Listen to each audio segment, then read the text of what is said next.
안녕하십니까. 한우초음파기술연구소 대표 정지익입니다. 오늘은 한우산업의 초음파기술의 활용 방안에 대해서 말씀드리도록 하겠습니다.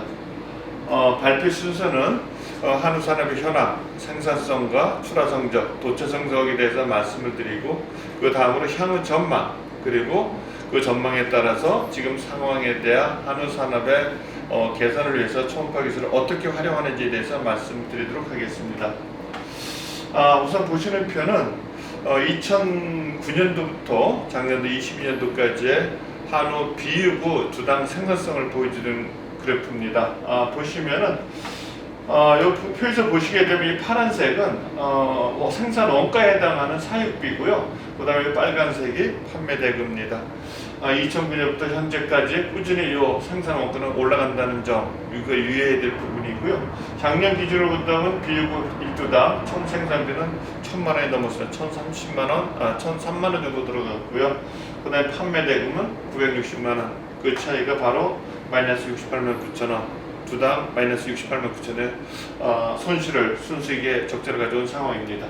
이런 현상은 번시구 1두당 생산성에서도 마찬가지로 작년 기준으로 본다면 번시구 1두당 마이너스 40만 9천 원의 생산성 순수익 적자를 가져온 이런 상황이 벌어졌습니다.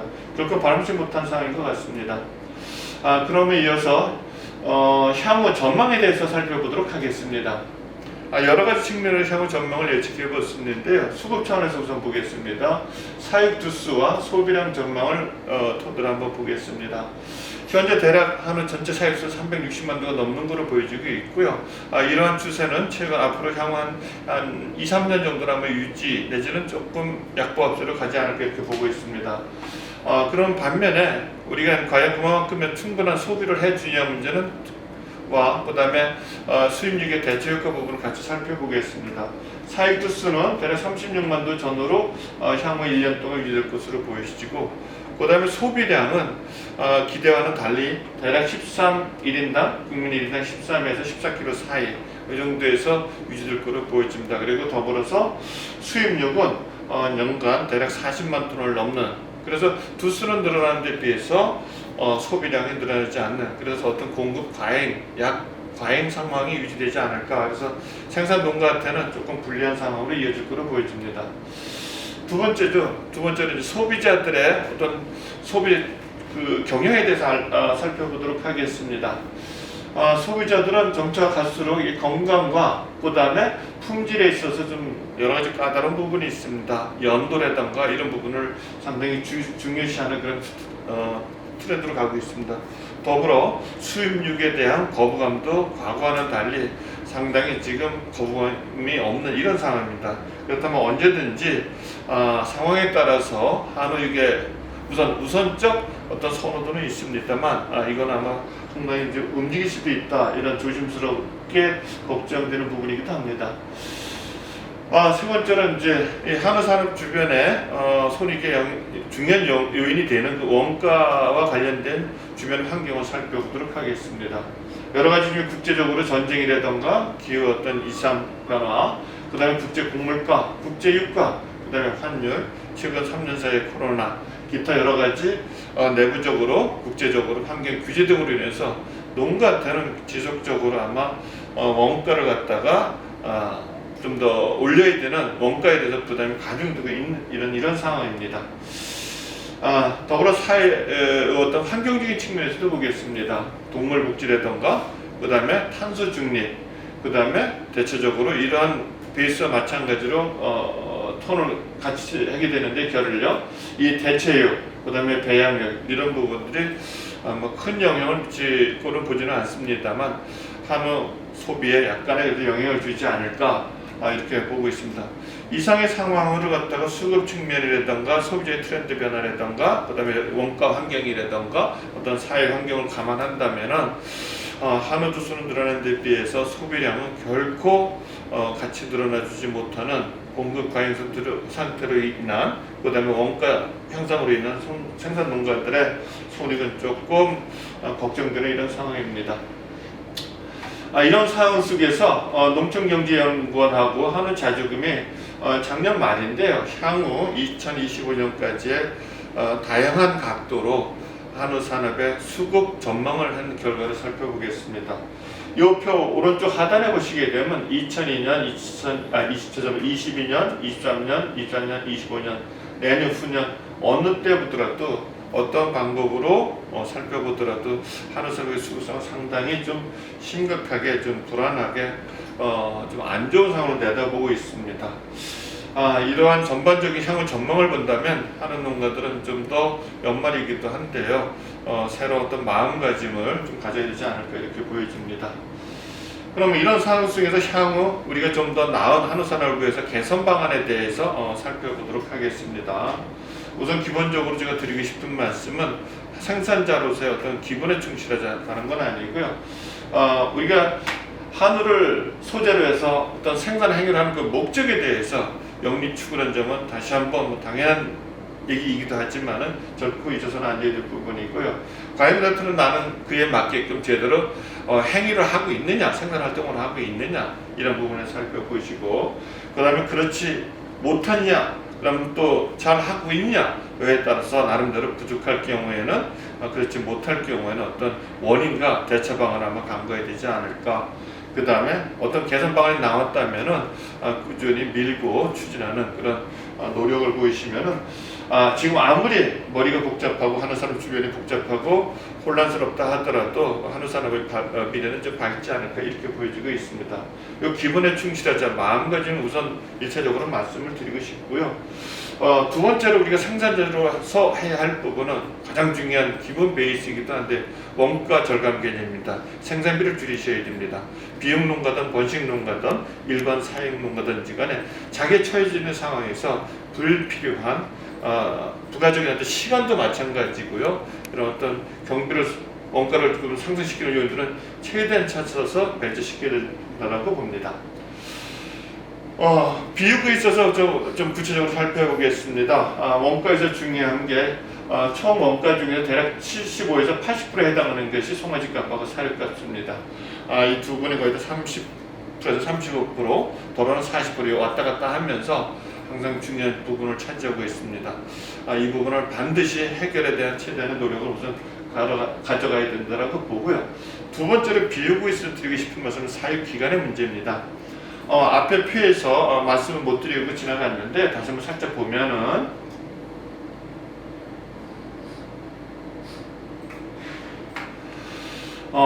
사육기간, 비육의 출하 원령은 2020년도에 생후 30.3개월 전국 평균입니다. 출하하던 것을 이제 마지막 꾸준히 그 이전에 31개월이 넘었었는데 꾸준히 내려오다가 2020년도에 30.3개월을 저점으로 해서 다시 올라가기 시작했습니다. 그래서 작년 같은 경우에 2021년도에 비육의 출하원령 생후 30.7개월령. 이거는 결코 좀 우리가 다시 고민해야 될 문제입니다. 본론 들어가 보겠습니다.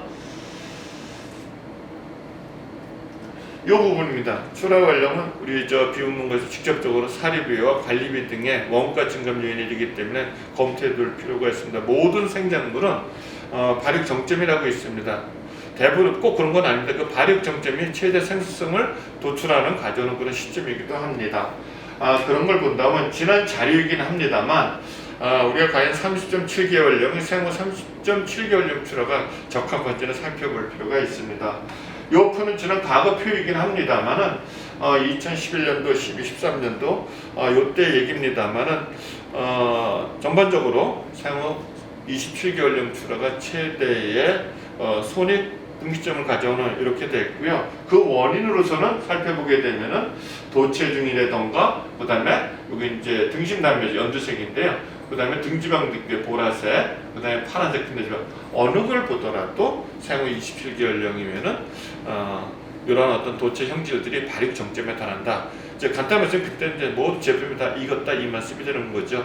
사과의 경우도 마찬가지겠습니다만 10월만 11월은 다 익게 되지 않습니까? 그러니까 과연 그렇다면 그 이후에 우리가 끌어안고 있는 시간들은 결코 농가한테 이로우느냐, 농가마다 환경에 따라서 개량 정도에 따라 틀리긴 하겠지만 전반적으로 그건 냉철히 한번 살펴봐야 된다. 정평 37개월령은 좀 과도한 부분이 있지 않나 이렇게 보여집니다.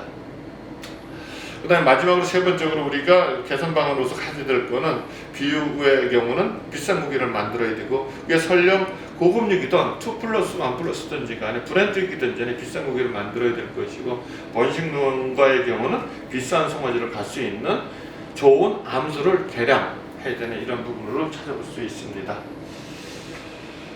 이제 구체적으로 이제 과연 이런 상황 속에서 초음파를 어떻게 활용할지에 대해서 살펴보도록 하겠습니다. 그 전에 비교서에서 우선 말씀을 드릴 터인데요. 우수 농가의 사례를 한번 보도록 하겠습니다. 이건 경북에 있는 모 농가의 경우인데요. 각각 2020년도와 21년도의 출하 성적을 살펴봤습니다. 보시게 되게 되면 이 밑에 빨간 박스를 보시게 되면 대략 각각 14마리와 28명의 출하 성적, 1년의 출하 성적인데 보시게 되면요. 출하 원령 둘 다 28.9, 29.1, 대략 30개월을 넘지 않았던 상황이고요. 그 다음에 도체중은 479, 483, 대략 480을 넘는 이런 상황이었습니다. 그리고 근내 지방도로 대략 7.5, 그 다음에 7.4 이 정도로 지금 등급으로 말하게 되면 다 6.2 플러스에 해당하는 이런 상황이 있습니다. 면적은 102cm 제곱, 107cm 제곱, 두께는 11mm, 12mm. 전국 평균 성적보다도 월등한 이런 상황입니다. 과연 그러면 그래서 이분은 어떻게 이런 성적을 가져왔을까 한번 살펴보도록 하겠습니다.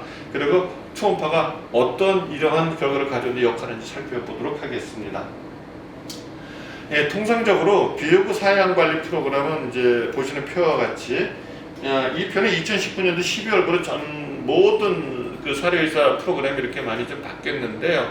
바뀌었다면 과거 그 이전과 비포 2019년 12월로 애프터를 본다면 출하 원령 엔드포인트가 과거 30개월령에서 2달 단축 28개월령으로 납득된 부분이 있고요.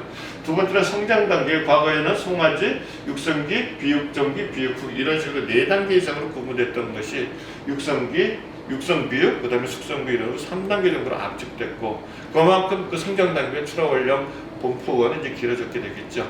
이렇게 바뀌어 두 번째가 바뀌어 세 번째는 최대 집중적으로 농사료 프로그램 기준인데 집중적으로 급여 시점이 과거보다 당겨졌다는 점. 과거에는 21, 2, 3, 4 요때가 집중적으로 많은 양의 사료를 농사료를 급여했던 시점인데 전반적으로 지금은 18에서 21, 2개월 초반으로 이렇게 비중화되어 있습니다.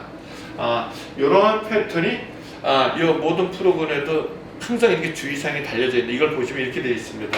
상기 프로그램은 권장 수준입니다. 농가마다 소위 자질에 따라서 사육환경, 사료 패턴 등등에 따라서 조정되어야 합니다. 이 얘기는 뭐냐면 이 프로그램은 어디까지는 가이드라인인 거고요. 농장마다 개체의 어떤 개량 정도에 따라서 기타 여러 가지 환경에 따라서 보정을, 수정을, 보완을 해줘야 된다는 부분입니다. 과연 이걸 어떻게 할 거야 하는 이 부분입니다. 그럼 방금 전에 이런 성적을 내셨던 이 부분은 어떻게 했냐면 이렇게 하셨습니다. 여기서 비육의 초음파 활용 방안이 아마 좀 이제 설명이 될 터인데요. 보시겠습니다.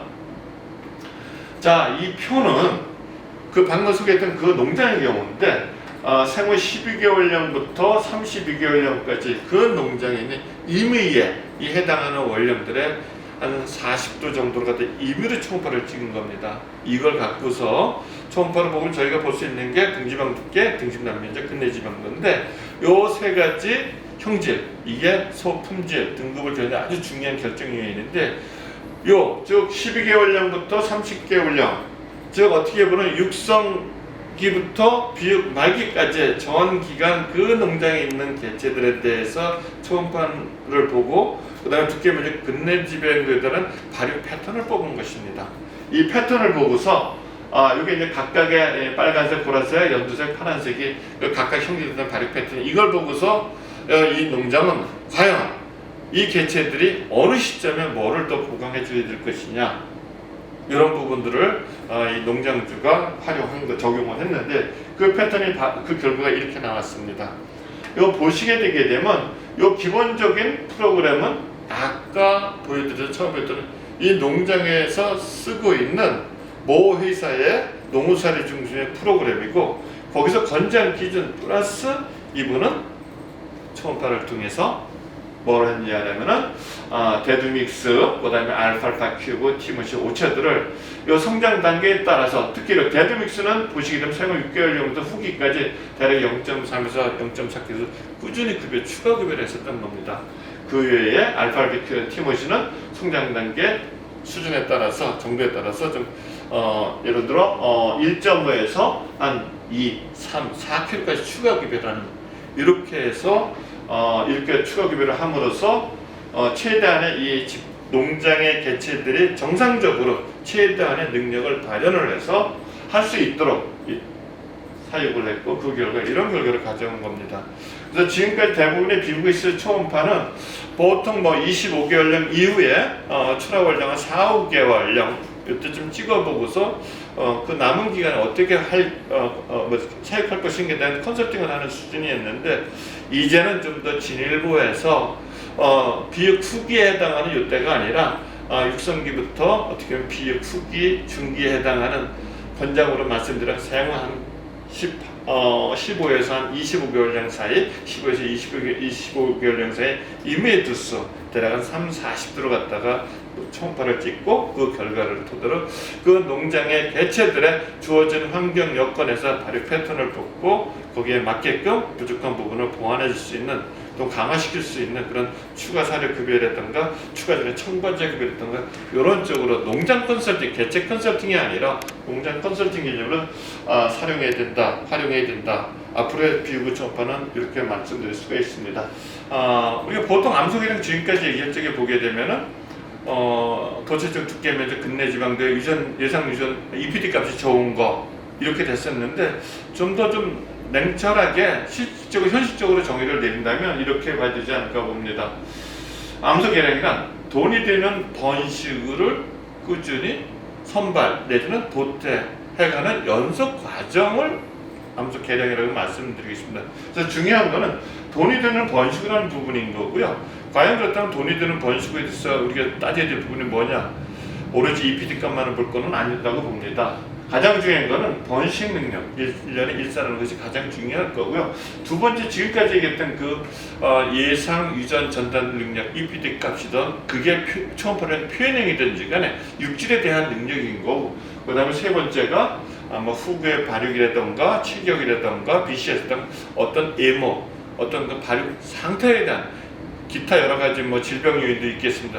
주로 돈이 되는 번식후 저는 암소라 하면은 번식 능력과 육질 능력 그리고 예무 능력이 고루고루 갖춰지고 뛰어난 개체를 우리가 좋은 암소라고 봐야 되지 않을까 이렇게 봅니다. 이러한 나름대로의 기준을 갖고서 저희가 종합 평가를 한 다음에 선발 도태 한번 될 거로 보고요. 흔히 도태 농가형이라면은 선발 개념보다는 도태 기준이 옳지 않나 보고요. 연간 하위 15%씩 꾸준히 도태 즉 비육 처리를 한다든가 이렇게 하게 되면은 농장의 그 암소 집단들의 전체적인 어떤 품질은 좋아지지 않을까 이렇게 보고 있습니다. 자, 그럼 이런 토대로 해서 저희가 초음파를 암소 개량에 어떻게 활용하느냐 말씀드리겠습니다. 암소에 대해서 초음파를 본다면 우리가 표현형을 보는 거고요. 표현형을 본다면은 우리가 기존에 마찬가지 제13형제 제1주 사이에서 요 사진에 해당하는 건데 요 위치고요. 초음파를 찍어서 등지방 두께, 근내 지방도 등심 함유를 봐주는 게 맞는데 제가 또 권장해드리고 싶은 부분은 이 부분뿐만이 아니라 앞에 6, 7번 요 그림에 해당합니다. 제6 흉추와 제7 흉추 사이에서 추가적으로 근내 지방들을 같이 봐줘야 된다. 요 이유는 그리고 가장 적합한 원령은 생후 36에서 48개월령의 암수의 표현형 육질 평가하는 것이 초음파를 바람직하다 이렇게 보고 있습니다. 왜 그러냐면 이 원령이 이때쯤 되게 되면 기본적으로 체성령도 상당히 진행이 돼 있는 상황이고 이때 번식 행위를 했느냐 안 했느냐에 따라 가지고서 이 후구 부분에 대한 제13형제 제1요추에 대한 여기에 형질은 많이 특히 근내 지방들 급격히 빠졌다 들어갔다 침착됐다 빠졌다 이런 상황이 벌어집니다. 과연 어느 시점에 따라 좋게 평가가 될 수 있고 어느 시점에 나쁘게 평가가 될 수 있습니다. 다만 그렇지 반면 애정이 앞에 6, 7번 사이 깊숙이 등심이 바뀌어 있습니다. 이 부분에 대한 근내 지방들은 쉽게 변하지 않습니다. 이런 걸 감안해서 번식구들은 표현형 육질을 평가자는 반드시 두 위치로 해야 된다. 이걸 말씀드리겠습니다. 앞에서 말씀드린 비유구도 마찬가지고요. 발육 패턴을 뽑는다고 할 적에 앞에까지 같이 해주는 것이 바람직합니다. 자, 이렇게 했고 그 위에 이제 저희가 알 수 있는 암소의 예문은 여러 가지가 있는데 보시게 되면은 특히 이제 후구가 왼쪽 그림과 오른쪽 그림의 원형을 보면 알겠지만은 요각 폭이라던가 또 미군부의 위치라던가 좌골 폭이라던가 요사의 경사도라던가 엉덩이 충치도 여러 가지를 같이 봐주는 것이 바람직하다. 그거 외에 BCS라던가 최고 십자보고, 그 다음에 흉실, 그 다음에 체포 다양하게 봐줘야 되지 않느냐.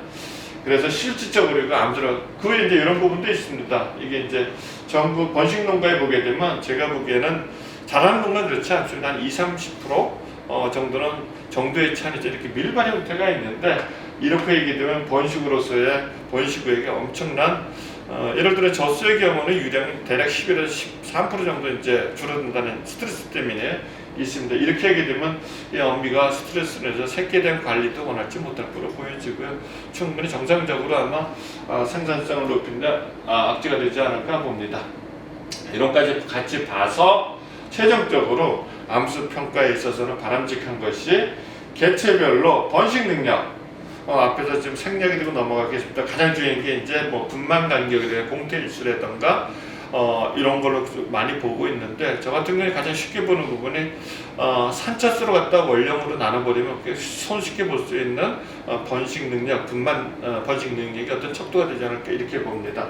그렇게 번식 능력을 따져줘야 되고 그 다음에 초음파로 봤던 표현에 대한 육질 능력, 그 다음에 제가 방금 소개시켜드렸던 체격이라든가 후구의 발육 정도의 이 예문 능력, 요거를 번식 능력, 그 다음에 육질 능력, 예문 능력을 저 같은 경우 여기는 5대, 여기 3대 2 이렇게 이건 농가마다 틀릴 수가 있습니다. 계량 정도라든가 추구 방향에 따라서 틀 수는 있지만 5대 3대 2에 가중치를 줘서 종합 평가를 한 다음에 그 순위를 먹이고 그 순위에 따라서 하위 15%씩 매년 이렇게 도태해 나가면 되지 않을까 이렇게 보여지고 있습니다. 그리고 도태하고 남은 거에 대해서는 뭐 당연히 아시겠습니다만 그 개체별로 보시게 되면 개체별로 일정의 장단점이 있습니다. 그때에 따른 단점은 보완해주고 장점은 권장시켜줄 수 있는 예전에 내가 추구하고자 개량하고자 하는 방향에 맞는 종목 안내책자의 토대로 해서 도체의 EPD 값을 본다던가 아니면 이제 체형 형질에 대한 EPD 값을 보고서 적절한 물론 근치는 이전에 검토되어야 될 거고요. 그런 정액을 선정을 해서 인구 수용하면 되지 않나 이렇게 봅니다. 이상 현재 한우 산업이 처해져 있는 상황에 대해서 생산성과 도체 성장 그리고 향후 전망에 대해서 이런 상황 속에서 초음파 육질 진단하는 기술을 비육 쪽에 어떻게 활용할 것인지 그 다음에 암수 계획이 어떻게 활용할 것인지에 대해서 간단히 설명드렸습니다. 감사합니다.